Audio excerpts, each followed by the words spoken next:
We made it to day 4. This is a video that's going to serve as my welcome to day 4 lecture, and farewell at day 4.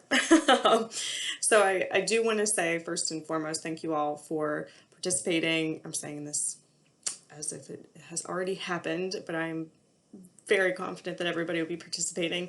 Thank you for participating in this week's modification of our immersive week in discussion posts and presentations, engaging with each other, offering each other support.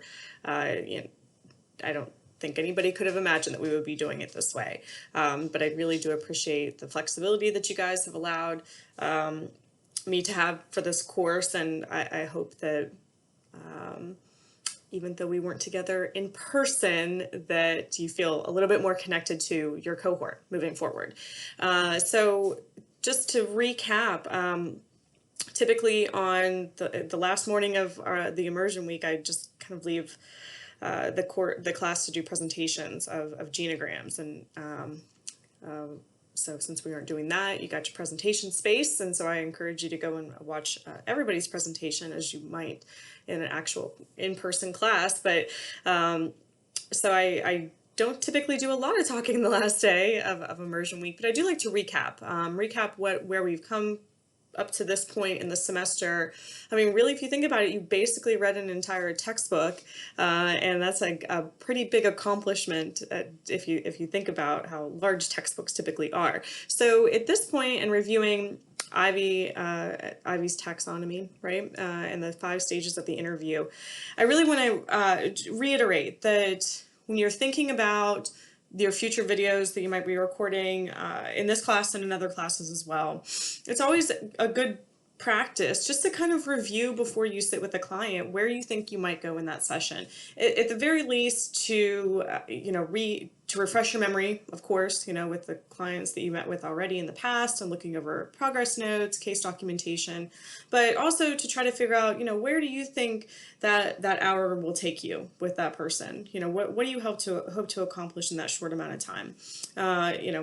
What goals do you think the client might set? Just kind of starting to brainstorm and think about things that you might be doing with the client, and the work that you might be doing right before the client is there to see you. And so the 5-stage interview that Ivy presents is a perfect way for us to do that prior to meeting with a client. If, again, we have the ability to take a little bit of time before a client comes into our door, which isn't always the case, but hopefully continuing to practice this and reviewing the 5 stages will take away a little bit of those nerves that you might feel right before a client comes into your office.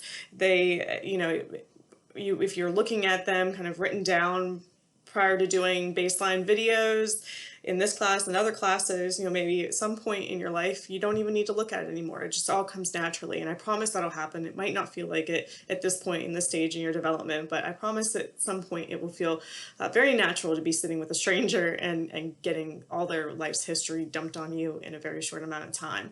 So you just have to be patient with yourself, be kind to yourself, and understand where you are professional development wise, and know that there's not a boundary here to the competence that you can develop, and there shouldn't be. There should never be a boundary to the competence that we can develop as counselors. We should always be challenging ourselves, always be learning, always be practicing these skills. So just again, to recap the 5 stages, the first thing that you're doing is just being you, right? You're being an authentic person and allowing yourself to be open to a client as they're meeting you. You need that empathic relationship, or relationships that we might be developing, because really, who knows, you might become a couples therapist. I don't know what you might do in the future, or you might be working in certain types of family type counseling situations, or just working with a parent or others.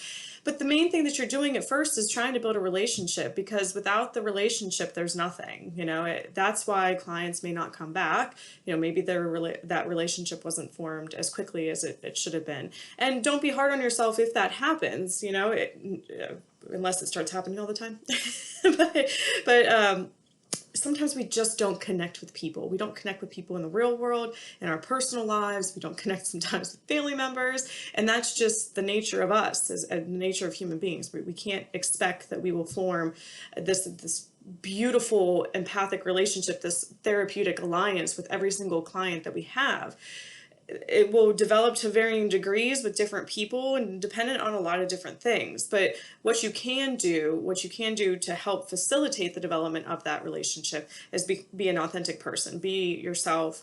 Check your, values and beliefs at the door, of course, but be who you are. Clients can see through that very quickly.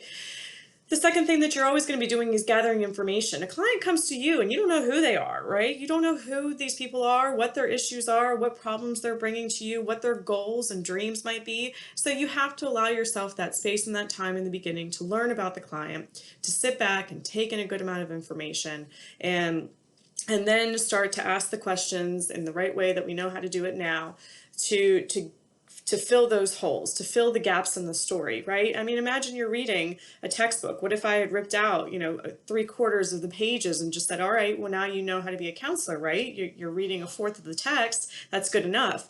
It's not like that. It's not like that for any kind of story. So, our clients have stories they're bringing to us, and it's our job to a degree to allow them the space and freedom to fill in those blanks, to provide us with the whole story, with the big picture, and to support them, to show unconditional positive regard, to show empathy, to listen, to open up our worldview, to fully understand who that client is and what their story is. Setting goals is key. Again, I'm taping this in the future with a presentation in the future, but I guarantee you that's the one thing you're going to hear from me over and over again is set goals. Clients aren't there typically, and insurances aren't going to pay for it, for them to just talk with no set goal. So you have to set goals with your client. You're not setting goals for your client. You are you're not supporting unrealistic or unattainable goals for your client. There has to be some work that's done, and it needs to start early within that counseling relationship, so that you can have a specific set of goals or objectives, whatever you want to call them, that you're working with your client on. You're working with your client to achieve those. And those will change and they'll shift and they'll modify. I mean, you might have a client that reaches their goals by session 3 and you're like, all right, well, if you want to keep coming back, let's figure out what else you want to be working on. What are the new goals you want to set for yourself? But regardless, there's always going to be the need to set goals with clients. Exploring alternatives. So we have to always balance, the unconditional positive regard, the empathy, the support for our clients, with allowing our clients to know what our limits are. We cannot move mountains for our clients. We can't change certain things. We can't change other people's behaviors. We can't change our clients' behaviors.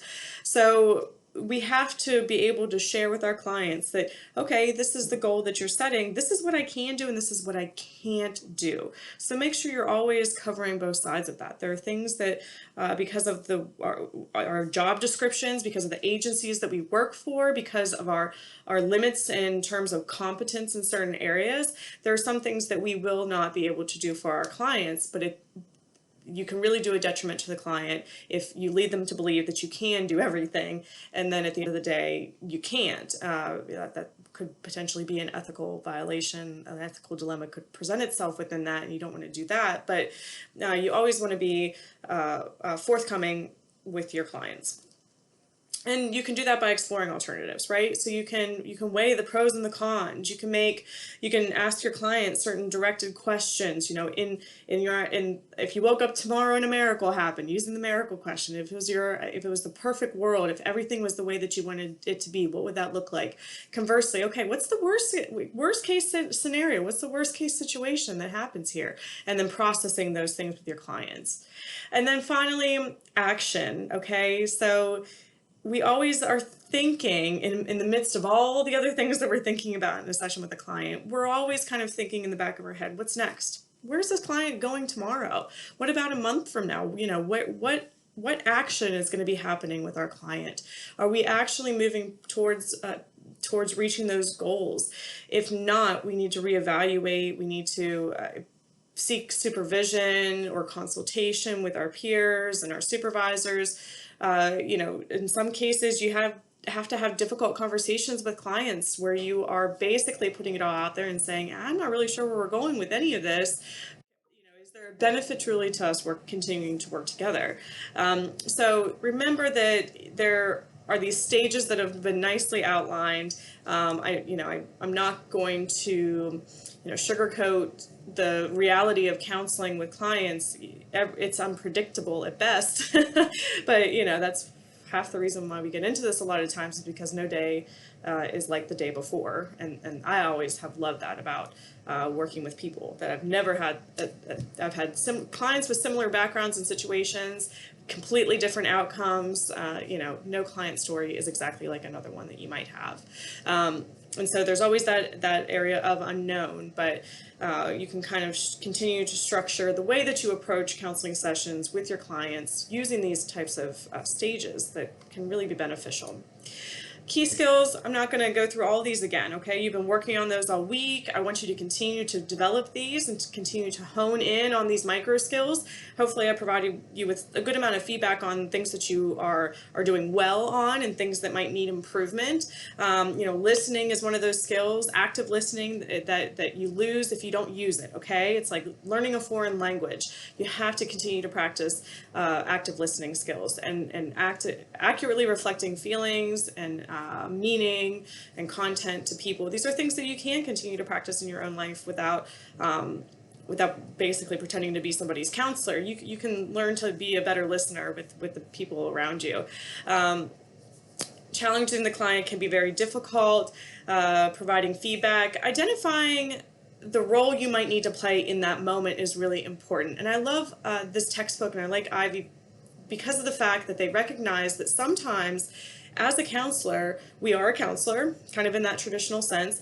Sometimes we're an educator. Sometimes we're providing some psychoeducation about an issue. Sometimes if you're in substance use facilities or recovery counseling settings, you might be providing some psychoeducation about what the effects are to a human being, to a human, on their brain, on the physical ability to do things, if they continue to use certain substances. So sometimes you're going to be providing some education to our clients. Other times you might be more of like a consultant. You might be just kind of working through, again, those goals with the client and addressing a client like they're more on the same level with you.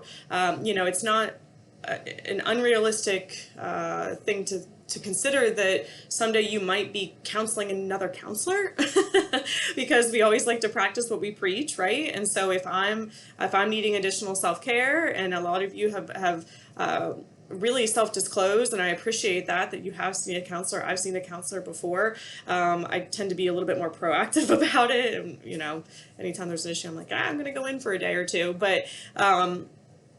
But you might be seeing a counselor, and in those situations it may be that you're kind of working more as a consultant to somebody that has the same skill set and does the same job as you. So you need to be able to identify in those moments what role you should be playing with your client.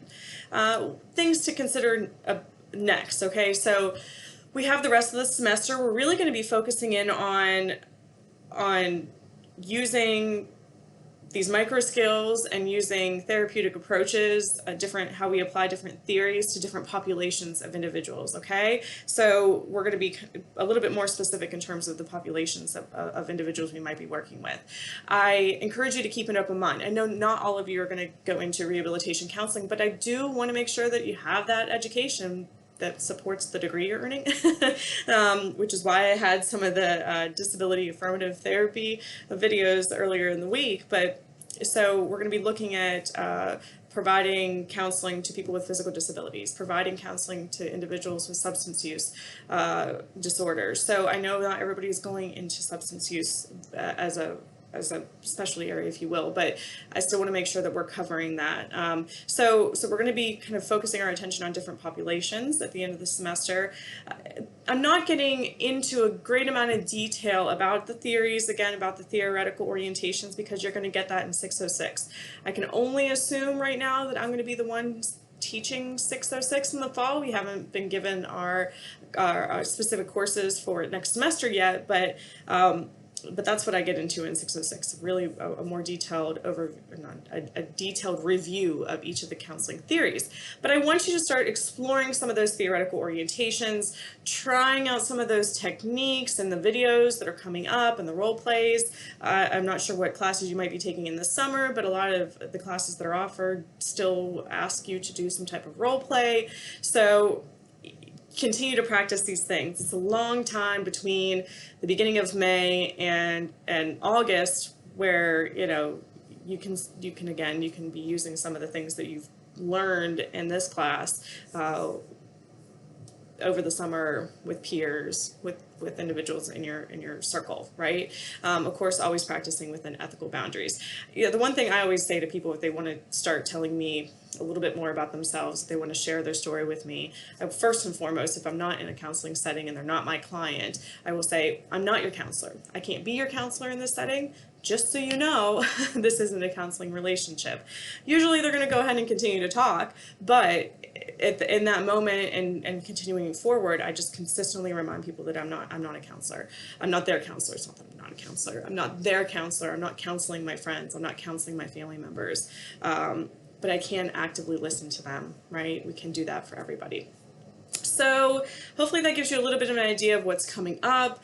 We do have a final exam. I'm sure a lot of you will have questions about that final exam. I think everybody here is in the 600 class, so I'll be doing kind of the same thing that I did for the midterm midterm exam in 600. I'll post a little video review. I quite honestly haven't developed the exam yet. Last year when I taught this class, I had everybody do a theoretical orientation paper, but it didn't make sense. Long story short, we're going to do a test this time. But much like the exams in the Intro to Rehabilitation Counseling class, I'm not trying to trick you, and I will be sure to provide you with ample information so that you know what to study and know what to focus on. So other things, I don't even know. I think everything just kind of changes day by day in the world that we currently are living in. And so again, I would try to keep the lines of communication open as much as I possibly can. And I wish you all a lot of health in the coming weeks and months. So I enjoyed seeing all of you on Zoom. Definitely not the same as it is typically in person, but still I felt like it strengthened our connections. So I appreciate that. And with that, I will leave you all to your presentations, and then we'll jump right back into life with the next module, which I think we're covering ethics, which is super fun. We'll be back into the module next week. So thank you all for a wonderful immersive week.